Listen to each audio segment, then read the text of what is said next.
সালাতে দোয়া কবুল হয়। সালাতে দোয়া কবুলের তিন জায়গা।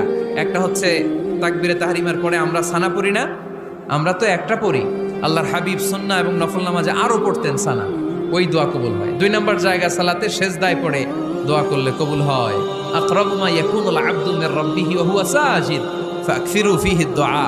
বান্দা যখন সেজদায় লুটিয়ে পড়ে, বান্দা আল্লাহর সবচেয়ে কাছে চলে যায়। তা কিন্তু বিশ্বনবী বলে, সেজদাটা তোমার রবের কুদরতি পায়ের উপরে পড়েছে। সেজদায় পড়ে দোয়া করেন। সালাম ফিরানোর আগে বিশ্বনবী দোয়া করতেন, লা ইউসাল্লিমান্না আহাদুকুম হাত্তা ইয়াতাআওয়াযা মিন আরবা'a।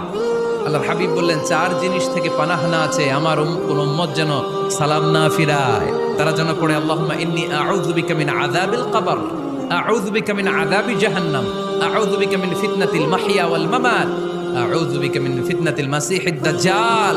আল্লাহ কবরের আযাব থেকে বাঁচাও, আল্লাহ জাহান্নামের আগুন থেকে বাঁচাও, আল্লাহ জীবন